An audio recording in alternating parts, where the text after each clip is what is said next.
ഈ സീസൺ IPLലെ ആദ്യ മത്സരം ഇന്ന് ചിന്നസ്വാമി സ്റ്റേഡിയത്തിൽ നടക്കാൻ പോകുമ്പോൾ ആതിഥേയരായ RCB ഹൈദരാബാദിനെ ആയിരിക്കും നേരിടുക. അതുകൊണ്ട് ഈ മത്സരത്തിന്റെ ഒരു കംപ്ലീറ്റ് പ്രിവ്യൂ ആണ് ഈ വീഡിയോയിലൂടെ നമ്മൾ കാണാൻ പോകുന്നത്. വീഡിയോയിലേക്ക് കടക്കുന്നതിന് മുൻപായി ഇതുപോലെ കൂടുതൽ IPL വാർത്തകൾക്ക് വേണ്ടി ഈ ചാനൽ മറക്കാതെ സബ്സ്ക്രൈബ് ചെയ്യൂ. ഏറ്റവും ആദ്യം പിച്ച് റിപ്പോർട്ടിലേക്ക് വന്നിട്ടുണ്ടെങ്കിൽ ഇന്ന് രാത്രി 7:30 മുതൽ ചിന്നസ്വാമി സ്റ്റേഡിയത്തിലായിരിക്കും മത്സരം നടക്കുക. ഒരു T20 ബാറ്റിംഗ് പാരഡൈസ് ആണ് ഈ സ്റ്റേഡിയം. മിനിമം 200-250 റേഞ്ചിലുള്ള ഒരു സ്കോർ പ്രതീക്ഷിക്കാം.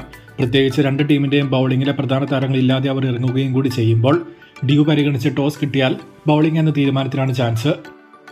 ഇനി ടീമുകളിലേക്ക് വന്നിട്ടുണ്ടെങ്കിൽ കമ്മിൻസും ഹേസൽവുഡും ഇന്ന് അവൈലബിൾ അല്ല. ഫിറ്റ്നസ് ടെസ്റ്റ് പരാജയപ്പെട്ട നുവാൻ തുഷാരയും അവൈലബിൾ അല്ല. ഇതല്ലാതെ വേറെ ഇഞ്ചുറി പ്രശ്നങ്ങൾ ഉള്ളതായി ന്യൂസ് ഇല്ല. Travis Head, Abhishek opening, Ishan Kishan, Klaasen, Nitish Kumar Reddy, Liam Livingstone, Ankit Varma, Brydon Carse, Harsh Dubey, Harshal Patel, Shivam Mavi ഇങ്ങനൊരു ടീമിനാണ് ഹൈദരാബാദിൽ ചാൻസ്. RCBയിൽ സോൾട്ട്, കോഹ്ലി ഓപ്പണിംഗ്, ദേവദത്ത് പടിക്കൽ അല്ലെങ്കിൽ Venkatesh Iyer, Rajat Patidar, Tim David, Krunal Pandya, Jitesh Sharma, Romario Shepherd, Bhuvi, Jacob Duffy, Mangesh Yadav അങ്ങനെയൊരു ടീമിനാണ് RCBയിൽ സാധ്യത. അവസാനമായി ശ്രദ്ധിക്കേണ്ട താരങ്ങൾ വിജയ സാധ്യത എന്നിവ നോക്കിയാൽ അഭിഷേക്, ഹെഡ്, ക്ലാസൻ എന്നിവരെ ഹൈദരാബാദിൽ നിന്നും, കോഹ്ലി, ഡേവിഡ്, ഭുവി എന്നിവരെ RCBയിൽ നിന്നും ശ്രദ്ധിക്കേണ്ടതുണ്ട്. വിജയ സാധ്യത നോക്കിയാൽ രണ്ട് ടീമിന്റെയും ബൌളിംഗ് ലൈനപ്പ് ഇന്ന് കുറച്ച് വീക്കാണ്. അതുകൊണ്ട് ഒരു 50-50 ചാൻസ് ആണ് കാണുന്നത്.